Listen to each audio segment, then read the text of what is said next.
Assalamu alaikum wa rahmatullahi wa barakatuh. Musibye mutya muli mutya basewo ne bannyabo mwenna abampuliriza ate era abandaba kansuubire nti muli bulungi mugyebaleko gyonna gye mutuusaako engalo baniriza nate ku YouTube channel yange saasirako mwenna abayita mu bizibu eby'enjawulo ate nesanyukirako nammwe mwenna abatuuse ku buwanguzi abasubscribinze abalayikinze abakomentinze sako nammwe mwenna abasharingidde emikwano gyammwe mwe musinga ate nensaba naye mukwano gwange yakanneeyongako bambi subscribinga, sharinga, likinga okwate ne kwaka akadde such that buli video gye nfulumya etuukira butereevu mu inbox yo.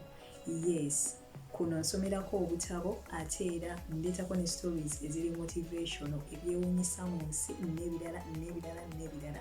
Eyakanneeyongako leero tugenda mu maaso n'akatabo kaffe. Tewerabya nti akatabo ke tusoma bakayita 21 Success Secrets of Self-Made Millionaires. Mukwano gwange gwe yakanneeyongako akatabo ke tusoma kaakano era osobola okugenda butereevu n'okadawunloadinga mu Google Play Store ojja kuba okafuna.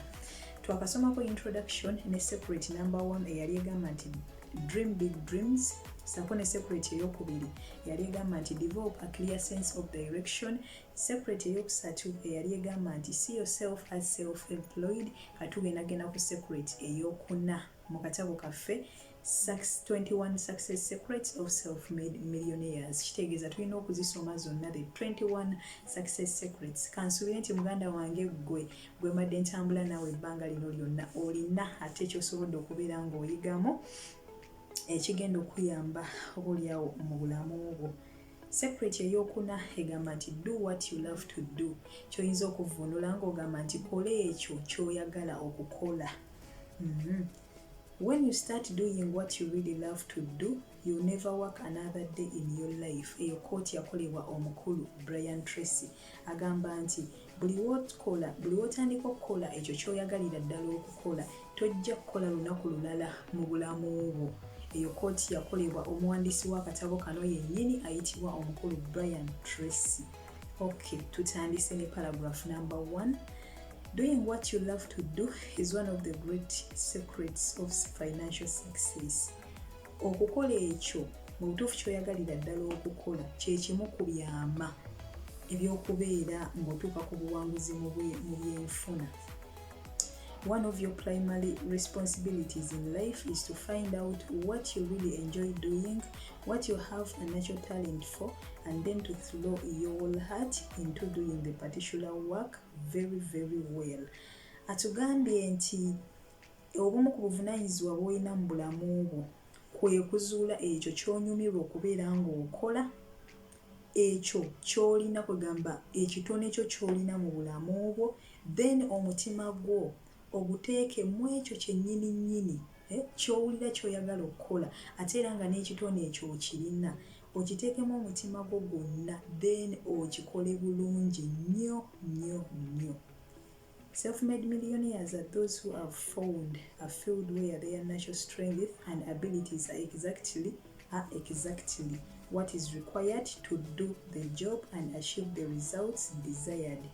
Atugambye nti abo abagagga abeerandiza bokka beebo abazuulawa amaanyi gaabwe n'obusobozi bwabwe bwebiri ate era ne banoonya na mulimu kyogwo mwe bisaana ate era ne bagukola ne basobola okuggyamu ezo results mu butuufu ezibasaana.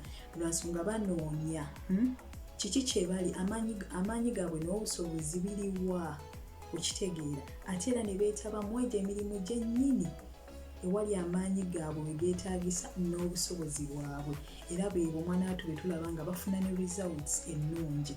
Naye buli wogenda mu kintu amaanyi go gali walala nnyo tolina na talenti yayo okyekakako bwekasi honestly n'omutima gwo oba owulira nga tokyagala era ne results ziyinza okubeera nga ntono.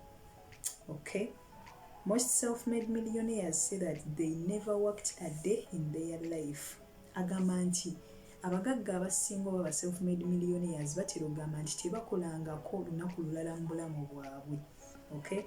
You must find a field in which you can be totally absorbed, a job or area of endeavor that completely fascinates you, that holds your attention, that is a natural expression of your special talents and abilities. agambye olina okufuna ogw'omulimu mu butuufu gw'osobola okubeera nga weebulizaamu ggwe nga ggwe.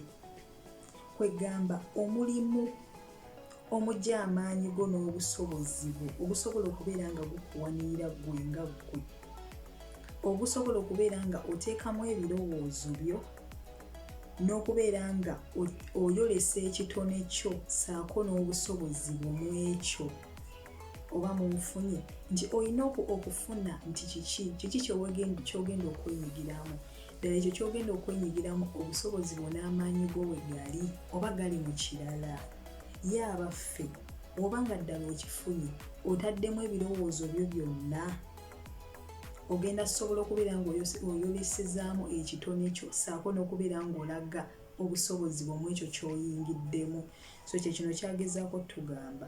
Otudda ku paragulafu ey'okubiri egamba nti when you are doing what you love to do, you seem to have a continuous flow of excitement, energy and ideas to do what you do even better. Nti buli w'okola ekyo ekintu ky'oyagalira ddala okubeera ng'okola, muli weeyongera okubeera ng'ofuna essanyu, kwegamba okukyamuukirira okwo, amaanyi geeyongera, ebirowoozo byeyongera oba ideas oyongera okubeera ng'ofuna nnyingi, okubeera nga buli kaseera weeyongera okubeera ng'okola bulungi mu ekyo kyonna ky'okola, lwansonga okikola okyagala, muli okikola n'essanyu. Wali okozeko ekintu naye nga tokyagala, nga ogenza okusaba omulimu naye ng'omulimu ogwo mutuufu togwagala, okola teweefiirayo, toyagala kumanya oba binyiridde oba tebinyiridde, teweetaaga kumanya. Naye buli w'okola ekintu nga mu butuufu okyagala, excitement eyo, ideas ziba zeesoma just because wooli amaanyi go we gali, ate n'ekitone ekyo gw'owulira nga mu butuufu talent oyinayo ekyo. So tuzuule ebintu bye tuwulira nga bye twagala okukola. Okay? Yes, katugende mu maaso. Here is a question for you. Wano waliwo ekibuuzo kyo. If you won $1 million tax free tomorrow, would you continue to do what you are currently doing? Agambye nti wano waliwo ekibuuzo kyo. Senga owangula $1,000,000 akakadde naye nga kali mu za $, nga tekaliiko musolo, n'atugamba nti enkya wandisigadde okolera ddala ekyo essaawa eno ky'okola. Oli mu mulimu, oli mu kidduuka kyo otudde. N'akugamba nti senga okera ku makya n'owangula akakadde kamu $1, akubuuza nti wandisigaddemu ekyo ekidduuka kyo ng'otudde oba wandibadde ogenda mu kirala? Katugende mu maaso. This is a great question. Atugambye nti kino ekibuuzo nno ky'amaanyi. Okay? It simply asks you what you would do if you had all the time and money you needed and you were free to choose your occupation. Atugambye nti kino ekibuuzo nno ky'amaanyi. Kikubuuza kiki kye wandikoze senga obadde olina obudde bwonna ne ssente ezeetaagisa okubeera ng'olonda ekyo ky'oyagala. Nti oli awo olina akugamba obudde bwonna obulina ne ssente zonna ngenda zikuwa, gwe ŋŋamba ky'owulira ky'oyagala. So kino ekibuuzo naye kyakubuuzizza nti essaawa eno oli mu kidduuka ky'otudde naye senga owangula akakadde onaasigala mu dduuka lyeryo, akakadde mu za $, ziba ssente nnyingi, onaasigala mu dduuka lyeryo ng'otudde oba ogenda ofune omulimu omulala. So n'akugamba nti kino ekibuuzo kyangu nnyo, kikubuuza, atugambye nti kino ekibuuzo ky'amaanyi, era n'atugamba nti kikubuuza kiki kye wandikoze senga obadde olina obudde bwonna nga ne ssente zonna ozirina, ne bakubuuza kiki ky'oyagala okukola, kiki ekyo kye wandikoze essaawa eyo ekyo. Katugende mu maaso. Self-made millionaires, if they won $1 million cash, would continue doing what they are doing. Wekitegedde. Atugambye nti abantu abagagga essaawa eno ne wawangula akakadde ka $, asigala akola ekyo ky'akola. Kati muganda yange gwampuliriza, senga okera ku makya n'owangula akakadde ka $, ogwo omulimu gwe wandisigaddemu oba wandibadde onoonya mulala. Ye atugambye nti abagagga ne wawangula akakadde ekyo kyalimu essaawa eyo kyasigalamu just because akyagala. naye gwe kyolimu tokyagala, ensonga lwaki nookera ku makya nowangula akakadde ka $, ogenda kugenderawo mu kirala. Bino ogenda bitunda obakirewo ebirala. Katugende mu maaso. Atugambye nti self-made millionaires, if they won $1 million cash, would continue doing what they are doing. They would only do it differently or better or at a higher level. Atugambye nti abagagga bano abeerandiza bokka, okay? Ne webakera ku makya ne bawangula akakadde mu za $, ye yandisigadde akola ekyo kyakola.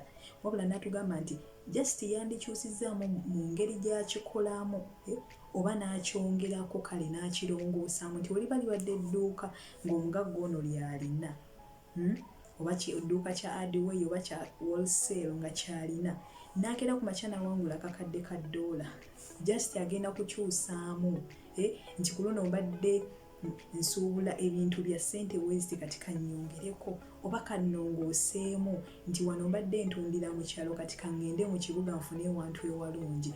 Naye si kusuulawo bizinensi yeeyo nti ataabuukire ekirala nga ffe abamu kye tukola.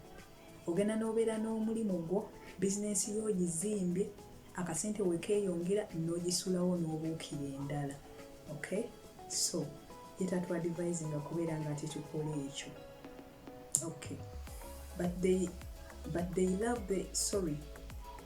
they would only do it differently or better or at a higher level, but they love their work so much that they wouldn't even think of leaving it or retiring.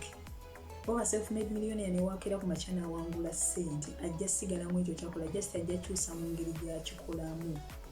N'atugamba naye bo baagala nnyo emirimu gyabwe era tebasobola na kulowooza ku kyakubeera nga bagisuulawo oba bagyesonya just because ssente zeeyongedde kati kino kakisuule wadde mu kirala. Okay? Perhaps the greatest responsibility of adult life, when you are surrounded by so many different choices of occupation and career, is for you to find out what you really love doing and then dedicate yourself to that field. Atugambye nti obuvunanyizibwa obukyasinza okubeera obw'amaanyi ku sayidi yaffe, ffe abakuzeemu. Atugambye nti twetooloddwa emirimu mingi gye tusobola okulondako, so many occupations, mirimu mingi nnyo egitwetoolodde, tweroboza bweroboza. Wabula atugambye nti buvunanyizibwa bwaffe okubeera nga tulondawo ekyo kye twagalira ddala okukola era tweweeyo mu ekyo kye tuba tusazeewo okubeera nga tukola. Tweweeyo, weeweeyo wenna mu ekyo ky'oba osazeewo, then ojja osobola okubeera nga okikola bulungi. Atugambe and no one else can do this for you. Teri kino asobola kikolera. Teri muntu asobola kukulondera mulimu gukusaana. Kachino kankize ku baana abamu. Abaana abamu basoma naye nga bazadde baabwe babalondera subjects ze balina okukola. Omwana mu mutwe ayagala kubeera musawo naye ng'omuzadde amugamba olina kubeera lawyer, so ye n'amulondera subjects nga zadde. Naye ate omwana ye obwongo bwe buli walala. Omwana oyo golooza agenda kukola atya? Obwongo bwe buli mu busawo, abazadde bamugamba nedda olina kusoma mateeka. So obwongo bugenda bbeereeri naye ng'omubiri guli wano. Results gw'osuubira zigenda kubeera ki? Kyekimu naawe weetooloddwa choices nnyingi, buvunaanyizibwa bwe okulondako ekyo ky'oyagala. Weeweeyo n'omutima gwo gumu okikole. Teri alina buvunaanyizibwa kulondera ekyo gwe ky'oyagala. Lwansonga gwe ogenda okituulamu kyekolera. Obwongo bwo gw'omanyi we bukoma, amaanyi go gamanyi n'obusobozi bwo. Obuvunaanyizibwa obukwasa omuntu akulondera, golooza agenda sinziira ku ky'okulondera. So bamikwano, yes. Ako kansuubire ffenna katutuddemu era twekyekinge ffenna nga we tuli. Action exercise nga bulijjo yeesembayo mu buli chapter ye atulekera. Mu buli secret ye atulekera action exercise era kansuubire mwenna abagikola tebakoze buli. Okay, action exercise. Identify the type of work that you enjoy the most. Agambye nti zuula omulimu ogwo gw'onyumirwa okusinga. What activities have been responsible for your success in life today? Agambye nti zuula n'ebyo ebikuleetedde okubeera nga otuuka ku buwanguzi leero ng'otuuka awo wooli biki ebikuleetedde okubeera ng'otuuka awo wooli olwaleero. If you could do any job at all and be successful at it, what would you choose? Senga obadde olina omulimu gwonna gw'ogenda okukola era n'otuuka ku buwanguzi kugamba n'ogukola bulungi nnyo, mulimu ki ogwo gwe wandironze okubeera ng'okola? Okay, then n'atugamba set it as a goal, make a plan and begin moving in that direction today. Agambye nti ogwo omulimu gwe muli ogukujjidde mu bwongo golowooza kunogamba singa mutuufu mbadde assured of success nandibadde nnonda mulimu guno. Atugambye nti ekyo kyennyini kye wandironze settinga goal eyo ogamba nti nno ze mutuufu nsobola kuddukanya factory kyekintu kyempulira kye nandikoze obulungi. Agambye settinga factory eyo nga goal yo gy'oyagala okubeera ng'otuukiriza mu bulamu. Era n'atugamba nti gikubire ne plan factory yoyo ogituuseeko otya. Era n'atugamba nti tandika okubeera ng'otambulira mu eryo ekkubo ly'okutuuka ku factory eyo. Olunaku olwaleero gwe mugana nga mpuliriza kansuubire nti secret ya leero do what you love to do ogijjeemu ekyokuyiga. Mbasaba mu commenting awo mu comments, basaba mumbulireko biki bye muyize mu secret ya leero eya do what you love to do. Ekomyawo secret eddako ey'okutaano bagiyita commit to excellence. Ye secret gye tujja okuddamu okusoma ate mu week ejja. Mbagala nnyo, mbagalira ddala, nyongera okwebaza mmwe mwenna abampa obudde bwammwe ne mumpuliriza, abasubscribinze, abakomentinze, abalayikinze, mmwe musinga bamikwano. Naawe atannaba kikola nkusaba onneeyungeko tutambulire wamu ng'osubscribinga ate era okwate ne kwako akadde. Ate era ne byoyizeemu totya kubeera ng'otugabanyizaako. Nayina ekibuuzo kyonna osobola okidropinga awo mu comments ojja kubuddibwamu. Mwebale nnyo, mwebalire ddala. Katonda abankuumire. Bye bye.